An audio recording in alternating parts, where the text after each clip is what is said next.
I love what you just said. Yeah, There's a main reason for it. So Ryan's excited. I'm excited. He's like, I'm so glad that you fail. I'm not glad that you fail. I'm glad that you're human and that you're okay with being human. I get that. But I don't want to talk too much about it because I'm razzing it's on you. impactful. You're listening to the Laughing Couple podcast with your hosts, Brittany and Ryan Ostafy. Join them weekly as they discuss topics such as relationships, kids, sex, parenting, all unfiltered and all with a healthy dose of laughter. Please welcome your hosts, Brittany and Ryan Ostafy. Today, we have somebody who we've been so excited to talk to. We have Vanessa Lapointe, and I actually met Vanessa, it was like Please don't forget the DR. What? Dr. Vanessa Lapointe. I'm sorry. It's like Dr. Evil. Sorry. Dr. Evil. I didn't go to evil school for 4 years to be God. called Mr. Vanessa, how are you? I'm doing great.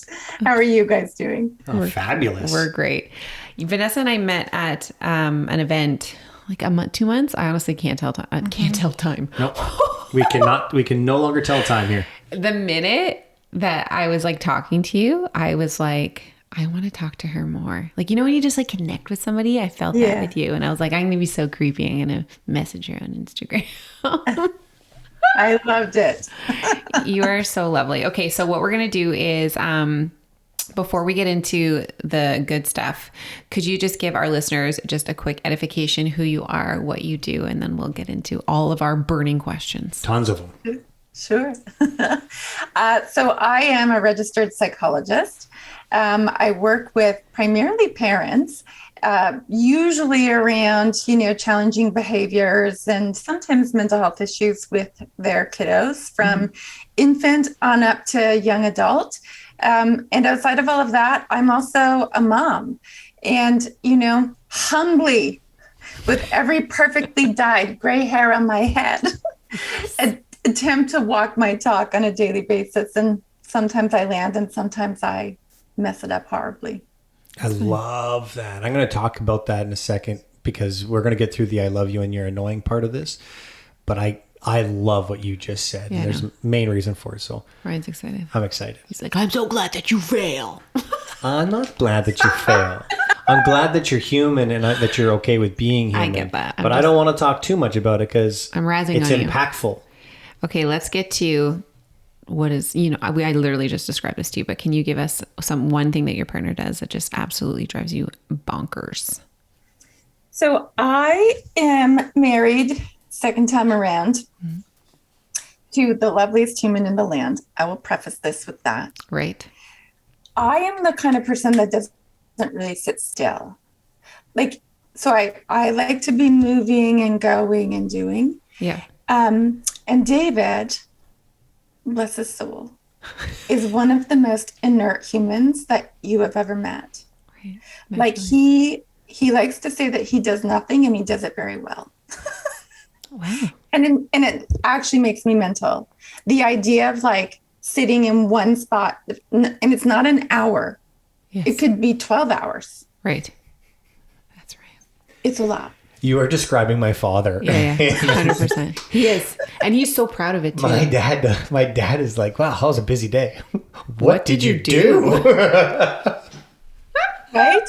But there's no shame. There's no shame. No. Well, he says it. He does it better than anybody. I feel like, So what's annoying for you is like a proud thing for him. Yeah. And he's like, I do it very well. I'm just at one with my body and my mind and my life. And I can just sit still. That's his thing. David? It's David? David. David is my kind of people. You know what, though? I think my dad would get along with him very well. I think that it bothers me because I don't have that. And that's maybe why it bothers you as well, because I'm jealous of that, just complete carefreeness of just being still. Because I feel like I have to be busy and I equate that to worth sometimes, which is dangerous. With you. Women. Right. Well, I can see how that would be annoying. I can certainly see how that would be annoying. And I think we all aspire to be David. We really do. Yeah.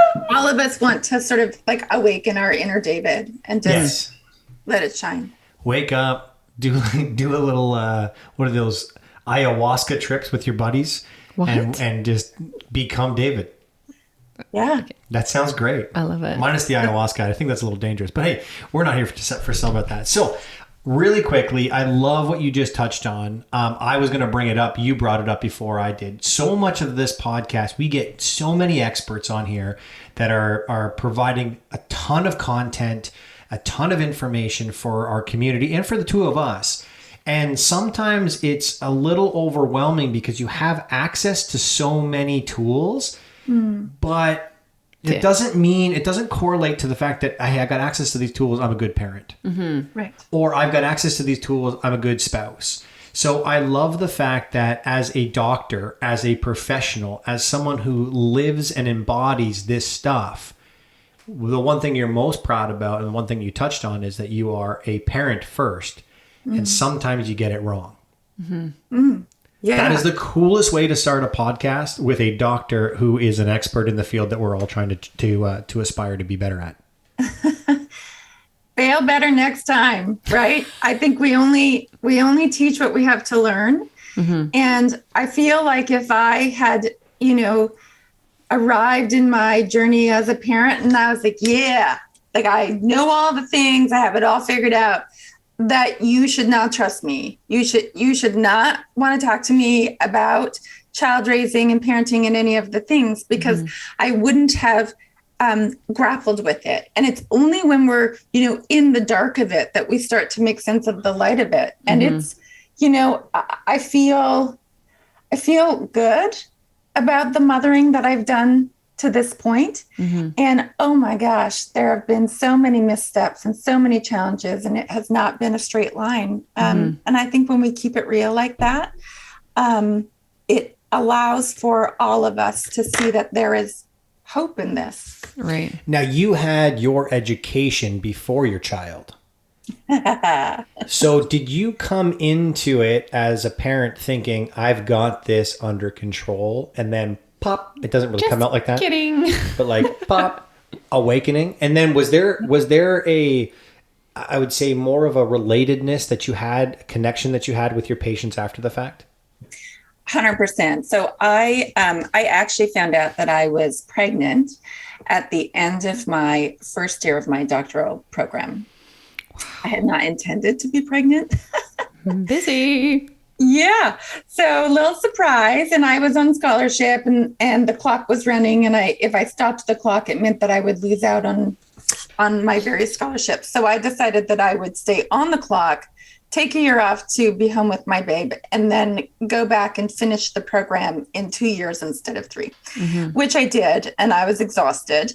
And at that point, I did have a master's degree under my belt, and I had been practicing for a little while. And so I really did have that, we do our best parenting before we actually have children. I had this idea of what it was going to be like and how it was going to feel. And then my son arrived. The delivery was a little bit shaky. And it was like somebody had pulled the rug out from under me. My Earth's axis had tilted. I think I probably, in retrospect, had some postpartum depression, and it was an awakening of incredible proportions. And I really do feel like I spent probably the next 10 years working to get my feet back on the ground and reestablish my confidence in myself as a mother. That's probably why you're so good at your job, though, because you really have I find when I watch your reels and stuff, and this is something that I feel like is so amazing for platforms, social media today, you provide so much these little golden nuggets throughout your feed. And there's so much information out there, like Ryan said, but the stuff that you give for free, literally just in your reels, they're so impactful. I'm reading the comments and I just feel like those small things help parents so much. And just you word things in a certain way. I was actually watching this one that actually I watched a billion, let's be honest. But I want to talk about one specifically because it threw me when you talked about being like I'm going to go an okay parent. But you said that there was some studies done and it was like a 30%, like as long as you have this connection with your kids and you're like 30% good at being a parent and you're like 3-0 and go and like they're good. And I was like, that is so funny because we want to be these amazing parents. And then you put these, can you just speak about that? Because that was like, I loved that. Like that whole reel, I was like, yes. We have this idea, I think, that we have to be really incredible at all of this parenting stuff. And I often think about my grandmother, who's long since passed, but if she knew what I was up to right now, she'd be like, wait, what? So like you're telling the parents how to be the parents? Yeah. What is that? Right. And so if we think about it, the parenting industry of which I am a part, like it did not exist 50 years ago. So it's kind of a crackerjack thing that we think that we all should read all the books and do all of the things. I mean, there's only 2 books. Yeah.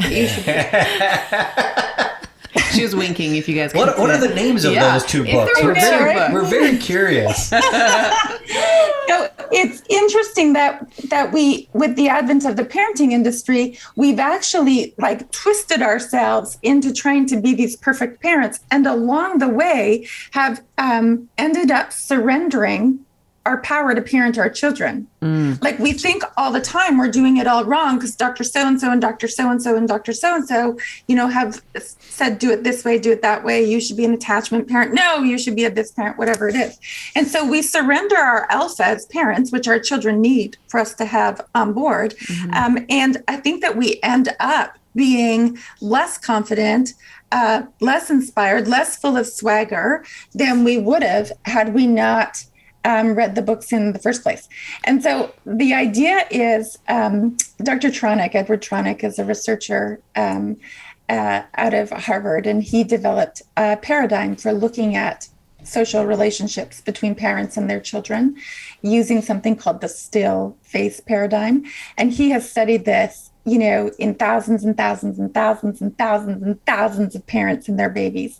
And what he noticed is that in the most ideal parent-child relationships, the parent is perfectly attuned to their child only 30% of the time. Right. The rest of the time, you messed it up. You're recovering from the mess up. Oh, you messed it up again. You're recovering from the mess up. So you're sliding in and out of connection all the time. You're only really on it 30% of the time. And he said, not only is that the way it goes, that's the way it has to go. Because otherwise kids don't come to understand the fluidity of the dance that is relationship. It's interesting that we, with the advent of the parenting industry, we've actually like twisted ourselves into trying to be these perfect parents. And along the way have ended up surrendering our power to parent our children. Like we think all the time we're doing it all wrong because Dr. So-and-so and Dr. So-and-so and Dr. So-and-so, have said, do it this way, do it that way. You should be an attachment parent. No, you should be a this parent, whatever it is. And so we surrender our alpha as parents, which our children need for us to have on board. And I think that we end up being less confident, less inspired, less full of swagger than we would have had we not read the books in the first place. They're questioning their own instincts. Yeah, I really do think so. I think that the more we try and script it for parents, the more you try and follow a very set protocol, the more you try and make it be, 3 steps to success as whatever, the less you're actually going to land, which is why in my first book, the Discipline Without Damage book, the motto that I put forward to parents in order to keep us all on track is see it, then feel it, then be it. And the idea is that the doing, all of the things that you're going to do as a parent flows from the being. And so it's inside of you what it is that you're going to end up actualizing into some kind of a parenting behavior. Right. So take account of that first, which is, if your best friend shows up on your doorstep sobbing inconsolably with grief, you don't go consult a manual or Dr. Google it or whatever. You just fold your friend into your arms and you step in and you make things happen. And it's the same thing as a parent. Mm-hmm. Now, what are your thoughts on this? Because we had this conversation when we were in Vegas with a couple friends of ours who don't have children, and they were just asking us kind of like how we parent. And I determined that I am not a demanding father. I wouldn't say a demanding father. I'm certainly not an aggressive father, but I have very high expectations of my children, and I treat them not as 4-year-olds and 8-year-olds, but I treat them as adults in terms of my communication with them. But it comes from a very big place of expectations. Now, do you think, because I know that there's you talk about the alpha, right? We give up the alpha. I just struggle with, is it alpha or is it masculinity that I'm forcing on them? Do you think that being an assertive parent with high expectations is a negative thing, or do you think there's a place in this world for that kind of control? Because I want my kids to be my kids, but I also want them to be good human beings, and sometimes they do stupid things, and I don't expect them to do those things, and I need to let them know that that's not acceptable. Right. Yeah.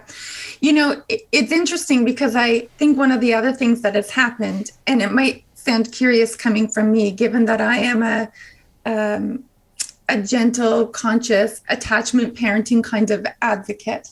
I think that there is a seedy underbelly to this new style of parenting. And the seedy underbelly is that it becomes inadvertently very permissive and kind of, I like to call it flowery meadows parenting, where you just release your children to the flowery meadows and watch them blossom. And it doesn't work out, right? That never goes well. Right. And so I do think that there is a really beautiful place for us to be thinking about how do we have expectations and boundaries and all of those things, and couple that with what the research tells us about the importance of relationship as a foundation for how you parent and connect with your children. And the way that I conceptualize that is I think about it being a mountain, the parenting mountain. And if you can imagine being at the peak of the mountain, everybody wants to be there as a parent because the views from the top are really spectacular. The challenge is that the slope on either side of the mountain is very steep. So you need two equal but opposite forces to hold you in place at the peak of the mountain. On the one hand, you need to be firm, which is a little bit of the energy that I'm identifying in the question that you've asked.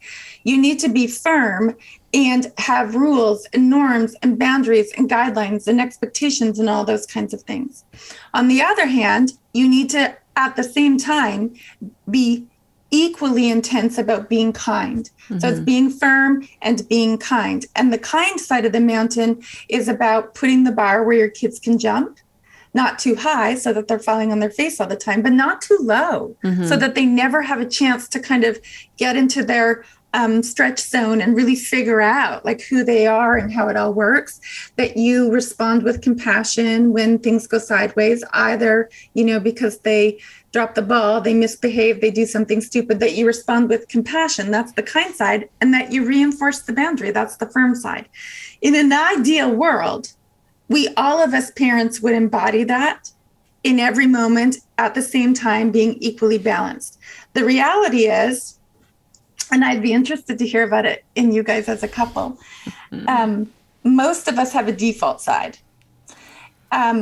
Slash all of us do. And if you think you don't have a default side, then you're lying. You a liar. I definitely have a default side. Whatever our default side is, we 99% of the time, we will partner with and have babies with and raise children with somebody who is the opposite. So my default side is the kind side. And my first husband and now second husband's default side, firm side. The challenge is that if I stay on the kind side and I don't flex my firm side enough with my children, then I end up, because now I'm not in balance, I tumble down that side of the mountain and I turn into this jellyfish parent where I'm like, like I get overwhelmed and I erase the boundary too frequently and I do all those things. And then I get annoyed with my kids because I haven't held to what the rule was or what the expectation was. On the other hand, if you get too big with your firm and you don't have enough kind, you roll down that side of the mountain and you actually are experienced by your child as just being kind of a mean parent. Right. So we all kind of, endeavor to be inspired to flex both those things, firm and kind. And I think the firm is really important. Yeah, I find that Brittany and I, because we are on this podcast now, we've been doing this for over 2 years, we get this kind of advice given to us. So we end these podcasts and we have these conversations and we say, well, how does this correlate to us and how can we better ourselves? The one thing I will give us a lot of credit for is we balance each other out a lot. So there's always a good cop and a bad cop, and the bad cop's not always the same bad cop, and the good cop's not always the same good cop. I recognize when Brittany's stressed and short-tempered, and I come in with the soft approach. More often than not, it's the other way around, and Brittany comes in with a soft approach. My kids will even admit that, like dad's the mean one, the forceful one. But we definitely feed off each other's emotions because we are human. Brittany does have bad, long days, stressful days, and the kids are irritable during those times almost always. We do a good job of basically like just checking each other. So like this morning was a prime example. So we just got back from Vegas and I am very tired, and I have our youngest 4-year-old every Monday. So it's literally like we went on 2 days of no sleep, and I have this 4-year-old who is like, I want to do all of the things. And so obviously it was a very long day. So this morning I woke up, I'm hella stressed. I'm very irritable.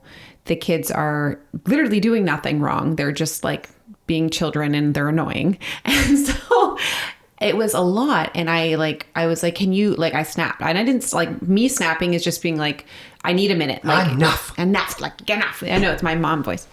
And then Ryan, we do a good job of maybe taking, and not in front of the kids sometimes, but we usually are like, listen, in a separate conversation, like, I know you're stressed out, but like, it's not the kids. And it just puts us in check. And it's so, we try really hard not to get angry at one another. And we do say, listen, I'm not mad at you. You're not mad at me. This isn't me, but like, this is the perspective. And it really does help because it forces us to kind of just internalize, take that breath.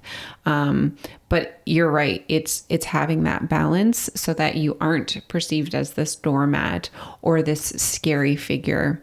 But I do think that, like Ryan talks about, treating our children older than they are. And I find sometimes that's so good because we're speaking to them like they're very, very good at communicating, but they're kids at the end of the day, right? Like, so treating a child and your expectations of what their reaction should be, we're like expecting them to know what to do. And like, that's not always the case. And do you have any like advice for parents who are like wanting their children to behave a certain way and then they don't get that reaction instead of snapping? Like, what would be a different approach and like maybe a gentler approach? Because I think you just figured out our baselines. Yeah. Without actually figuring it out. But like, is there anything? Like, how can you tell Ryan to be less like this and more solid like that? Advice? I hear what she's saying. Well, there's a lot of people who are like this. I'm sure there's a lot of people who could do with some advice. I'm ready for the advice. Okay. I think about the idea of developmental age and stage. And I often it's funny that this is the way the question's been asked, because I often am quoted as saying that children are not tiny adults, which means that by downward extension, we cannot take the same expectations that we have of adults and apply them to children. For the simple fact that the brain of a child is still coming online.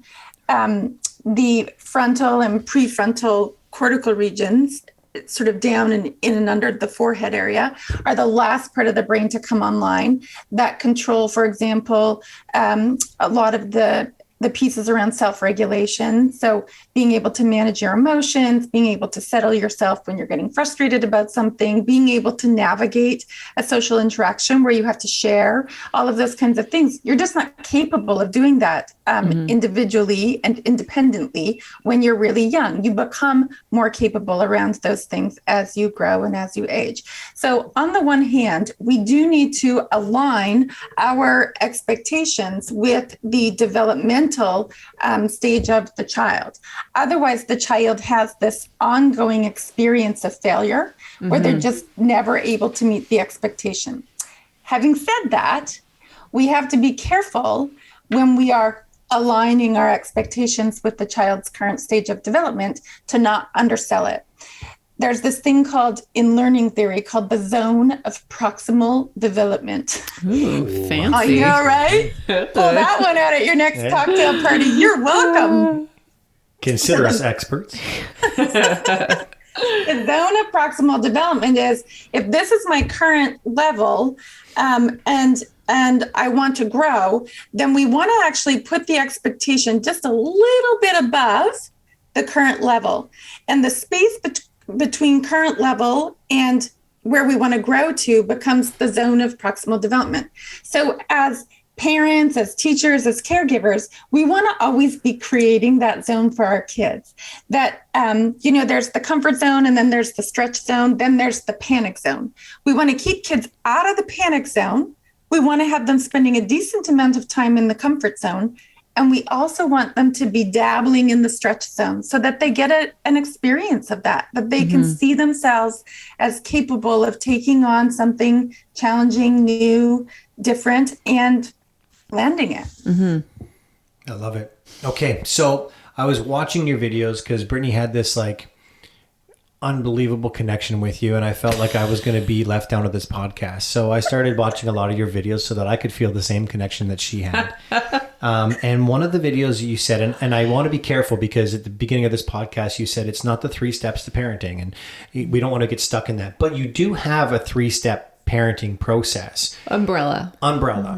But rather than talking about step 3, which is actually taking the action, although that's important, what I really got from your video is it starts with understanding self, how you are the way you are and how you were parented, and how you understand the things you understand needs to come first before you can even understand why your kid's having a meltdown. And then I want to talk about the meltdown itself, because in your story, you talk about meltdowns being a positive thing as opposed to a negative experience. So can we just touch base really quickly on understanding you before you can become the parent you want to become? Yeah. So you will parent as you were parented.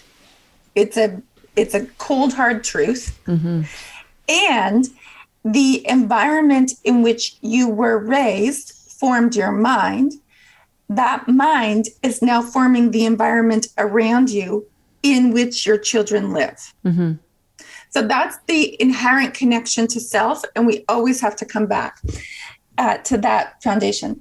I was driving my kid to band camp a few weeks ago, which meant I got 2 hours in the car with my 15-year-old. And when you have teenagers, basically they live behind the closed door of their bedroom. So you have to find your moments to drive to the band trip or whatever, because that's when you get your time. So I'm like, oh, yay, I'm going to have all this time with my kid.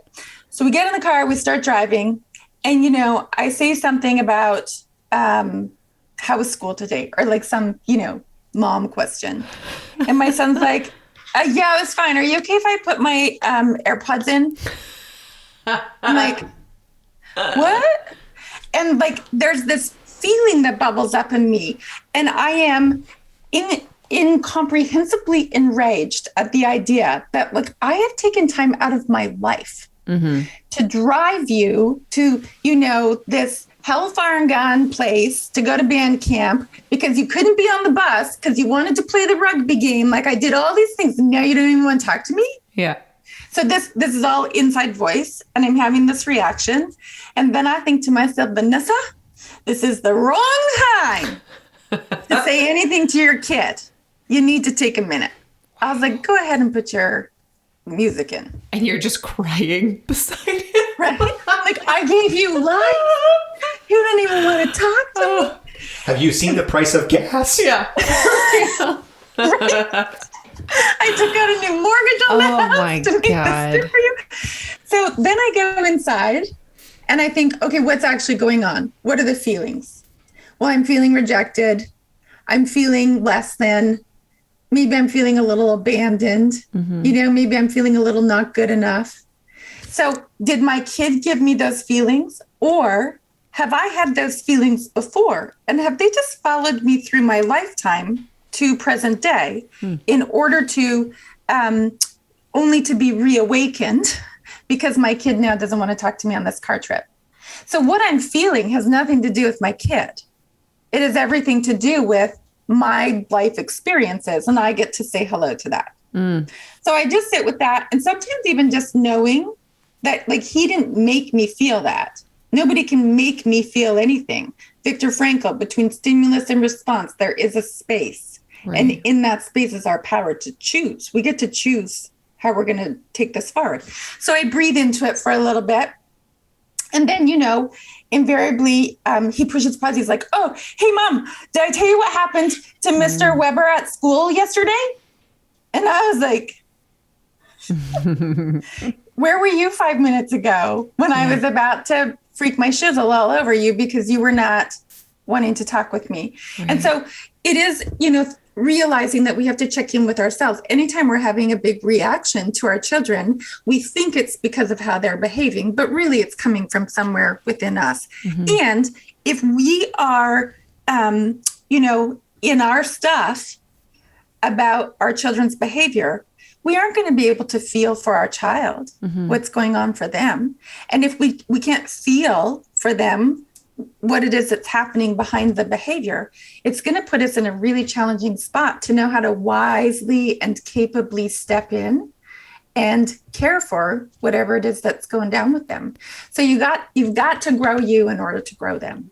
That's amazing. I honestly, as you were telling me this, I was like, I would have chosen guilt trip. I literally would have been like, oh, I'm so glad X, Y, and Z, blah, blah, blah. But had you had done that, he wouldn't maybe have felt comfortable enough just in that moment. Maybe he was thinking about something else. Maybe he didn't have the greatest day at school and whatever, he was compartmentalizing.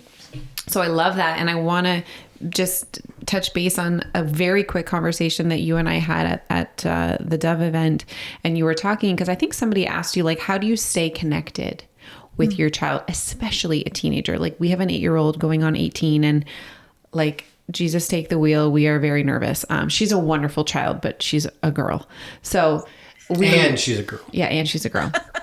So you had mentioned, I think your son was at a party or something, and my instinct would be to like wait up and just like wait at the door and be ready to be like, how was it? What are you doing? Tell me all the things and blah, blah, blah.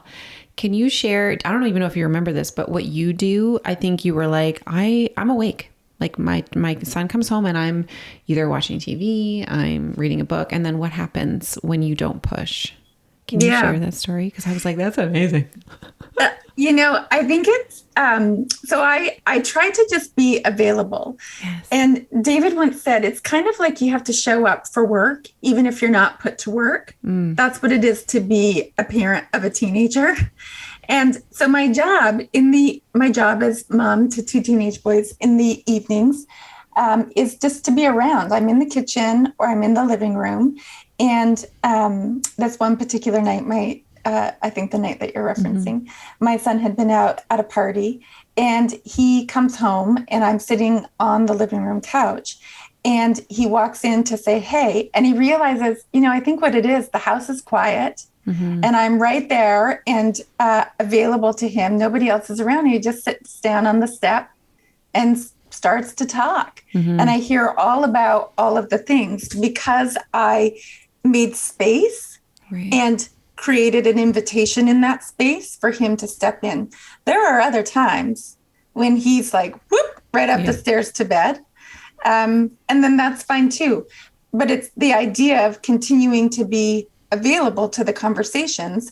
And he's incredible. I did a live with him a little bit ago, which if you ever want an hour of really good entertainment. You should track it down. He's like stuffing his face with fish and chips the whole time while we're talking, as one does.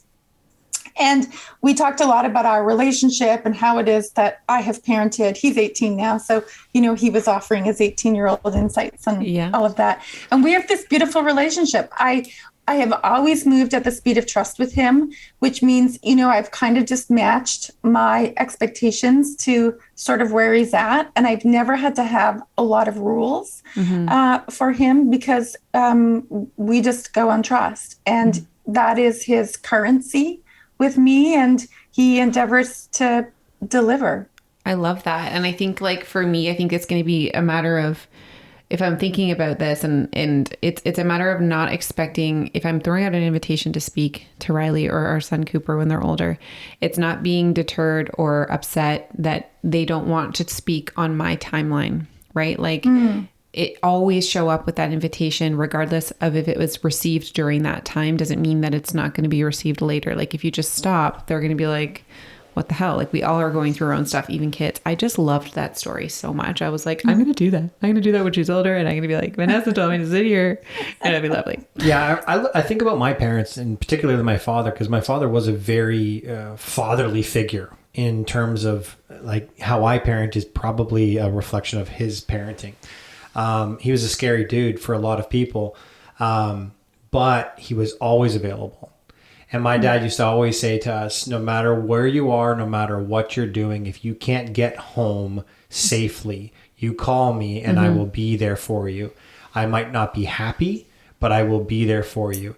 And I will say that my father extended that same offering to my friends, and my friends would take my dad up on that. I'd come home and my friends would be at my house and I'd say, how'd they get here? My dad said, I'd picked them up last night. Amazing. So my parents, and when I really look at it, my family and my household was always the house that people gravitated to. We wanted to be at my house because it was welcoming and it was inviting and it was open for these kind of conversations. As scary as my dad could be, he was a football coach, right? So, all of the guys who played for him feared for their lives on the football field, but realized that that was actually passion and love for them. And my dad would run through a mountain for any single one of us if you're on that list. So, I look at what you're saying and just being available, and that is the definition of my dad. My mom too, but my dad in particular. So can we briefly discuss as a branch of that? Because yes, you're right. Your dad is like a teddy bear, but you have to get past his exterior shell to get in.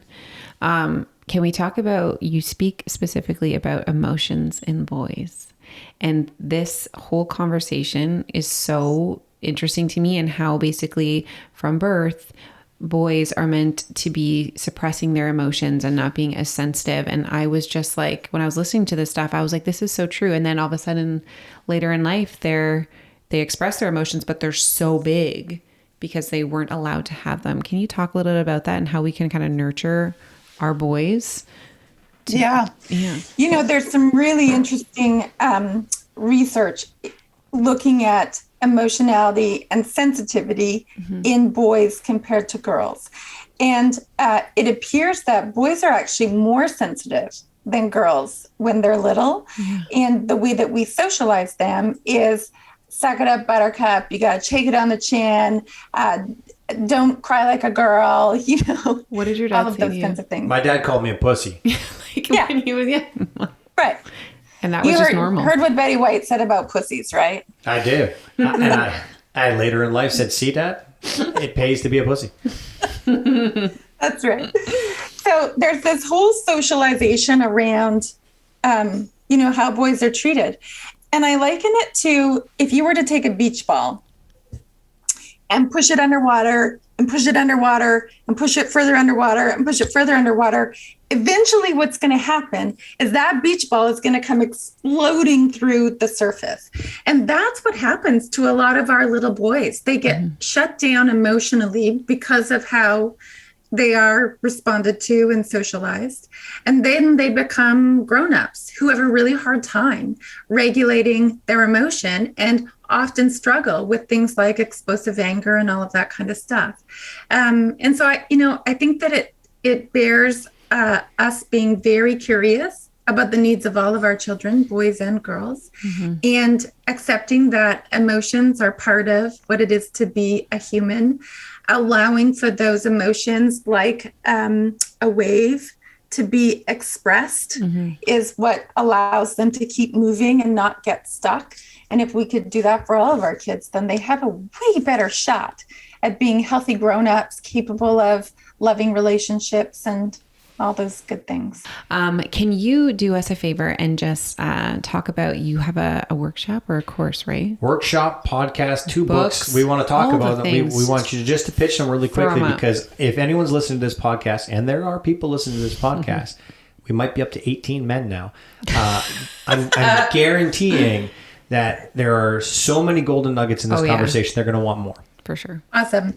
So I have a couple of books. Discipline Without Damage, How to Get Your Kids to Behave Without Messing Them Up was the first one. And the second one is Parenting Right from the Start, which is a book for parents of young children. I've also created a 7-week-long discipline course for parents to do, which is available online at drvanessalapointe.com. Awesome thing to do with your parenting partner in order to, have some really interesting discussions and find yourselves more frequently on the same page around discipline.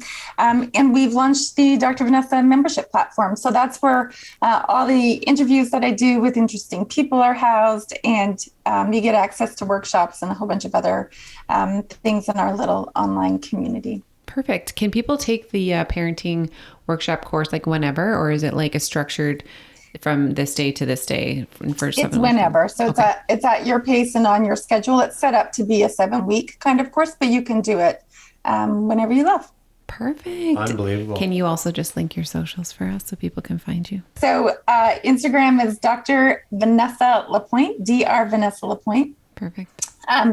Facebook is Dr. V Lapointe, and same with Twitter. Although, what is Twitter? I don't know. Honestly, I Ask laugh Elon. at people's Ask tweets, Elon. but I don't have Twitter. But I think some of them are funny. Ladies and gentlemen, Dr. Vanessa Lapointe with an E. Thank you so much for your time, your energy, and your guidance. So appreciated. Thank you, guys. Thanks for having me on. Have a fabulous day. There goes a sight from my soul.